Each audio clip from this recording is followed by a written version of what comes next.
guys, I'm Emmanuel Musango, a student at Moi University, taking technology education, electrical engineering to be specific. I'm going to take you through a review of an industrial trip to Mombasa. Make sure you like, share, and subscribe.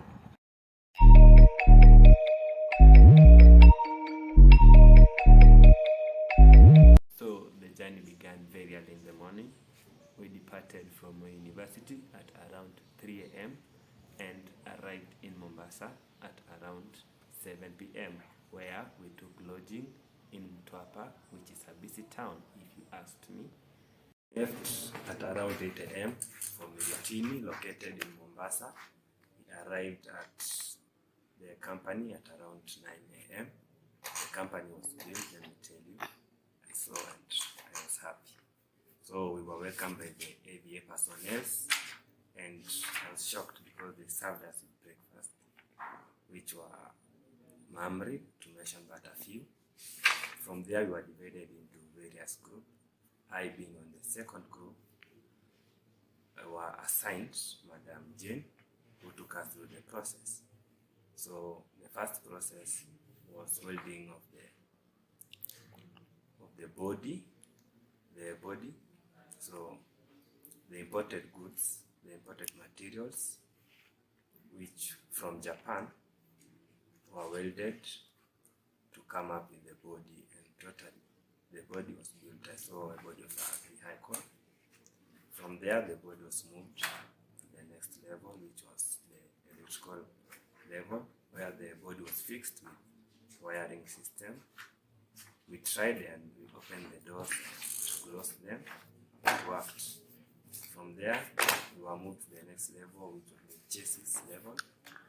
At this level, the vehicle is the body. The body is kept with the tires. We have the differential unit. We had the engine, and at this point, I could see a fully made vehicle. And from there, the body was moved to the next level, which was now fixing the body with the chassis, and came a car. I started seeing a vehicle. From there, they fixed the mirrors, the rear mirrors, the wipers, and one of the AVA entered the vehicle and tested it, and it worked. So I'm telling you, I enjoyed because I saw a vehicle begin from scratch to its completion, and they tried it, they drove it around, and I was happy.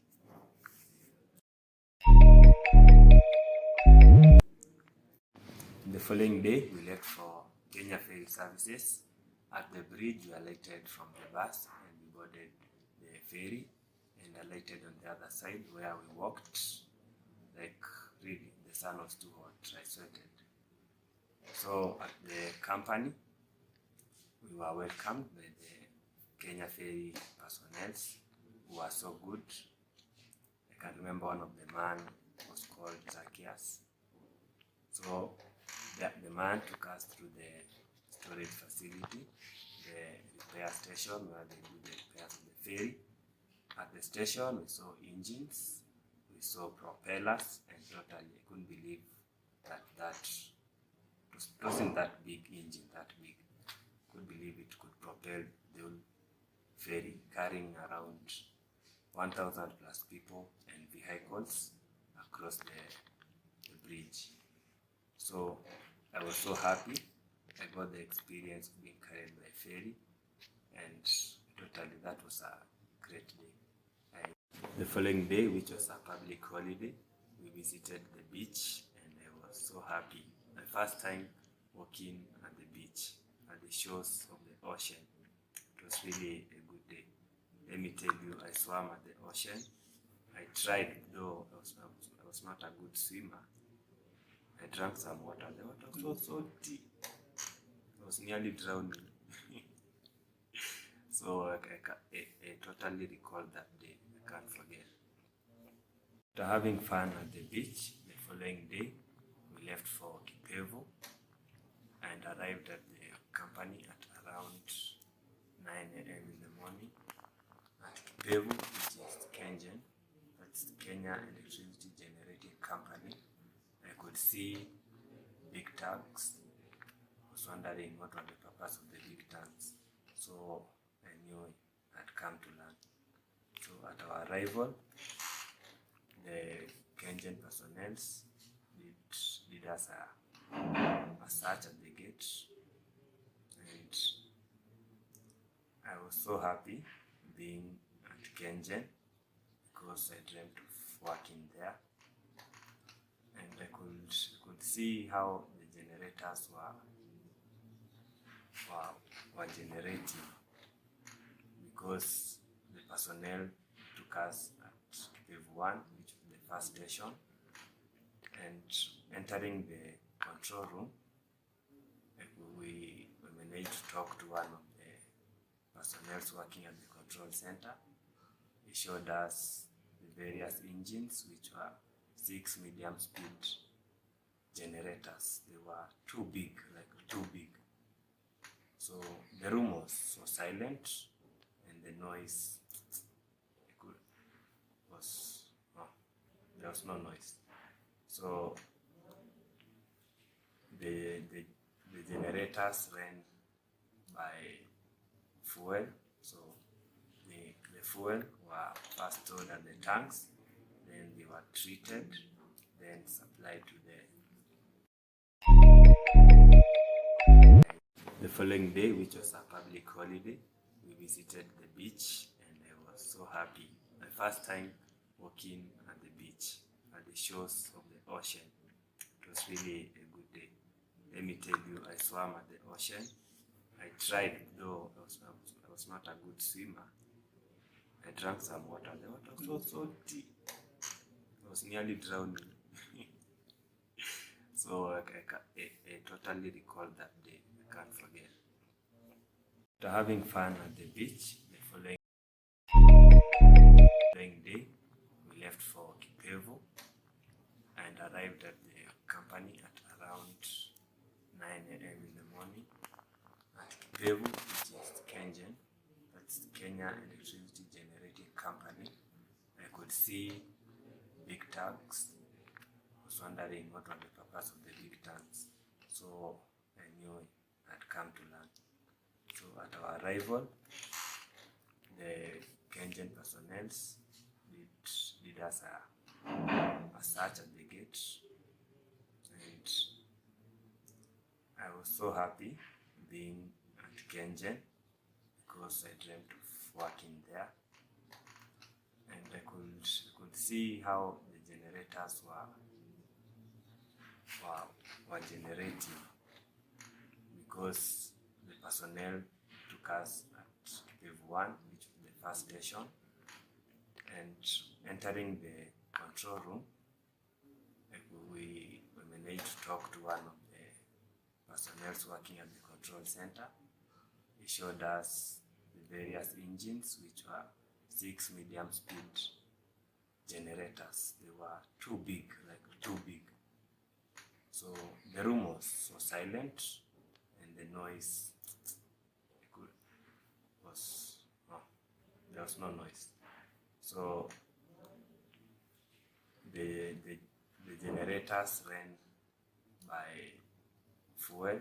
So the fuel were first stored at the tanks, then they were treated, then supplied to the engines, which helped in generating electricity.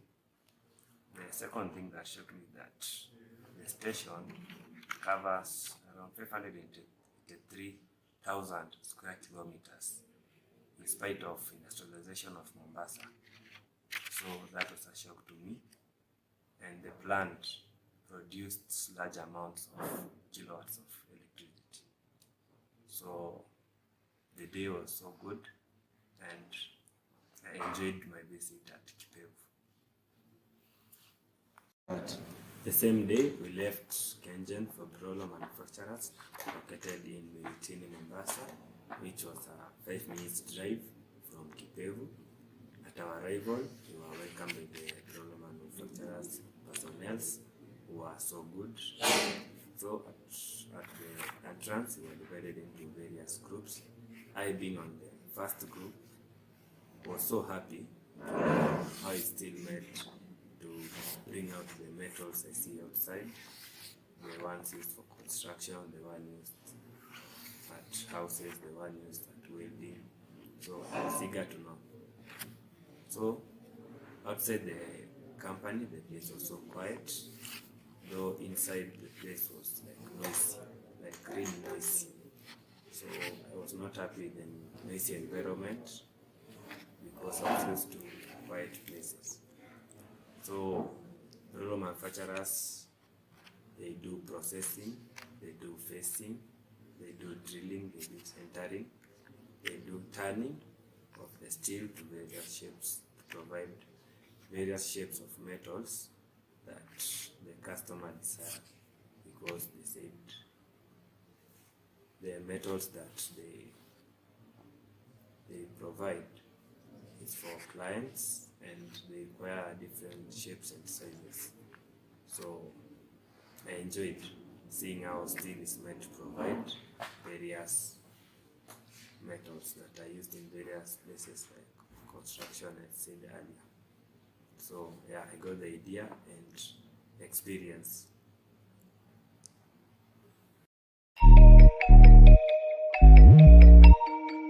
So the following day, which was our last day in Mombasa, we were visiting Mombasa Cement, which was quite a drive. It was a long distance compared to other industries visited.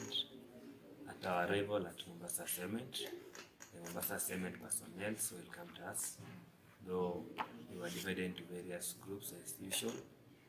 I, being on the second group this time, waited at the gate for the first group to finish. So at our time, we were given helmets because no one was allowed to walk at the site without an helmet and a lab coat. I, having a lab coat, was added a helmet, which I proceeded to the site. So cement is produced with various processes. The first process is obtaining of raw materials, which I can recall was limestone, we had iron ore, we had calcium carbonate.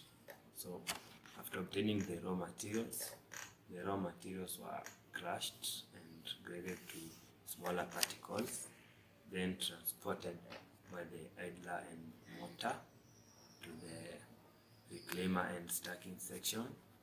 At the stacker, the crushed raw materials were kept in piles, big piles. So the reclaimer ensured that the bigger particles were left and transported the smaller particles to the proportioning section, at which the raw materials were proportioned to various sizes and quality compared to the other materials for producing cement. So we were not allowed to enter the proportioning section because the place was dusty and still the place was noisy. So from there, the proportioned materials are moved to the clinkerization section where they were heated at around 1550 degrees Celsius, and they were heated by coal. So after heating, the materials were moved further, and the clinkerization process, the hot air rises up and the cold air comes down. So the materials were cooled and cement was produced. The place was noisy, and after the cement was produced, it was stored at large tanks where they were packed to 50 kilograms bags and loaded at trucks and transported to various sections of the country. So what I can say about the Mombasa Cement, the place was safe to work. Yeah, the place was calm, had people who were very serious working. So I enjoyed the company of the Mombasa Cement personnel, and I was so happy. On the industrial trip to Mombasa, I'd like to thank the Moi University Technology Department for giving us this chance to learn and experience the outside world and to break the classroom monotony. Secondly, I'd like to thank God for giving us protection to and from. Thank you very much.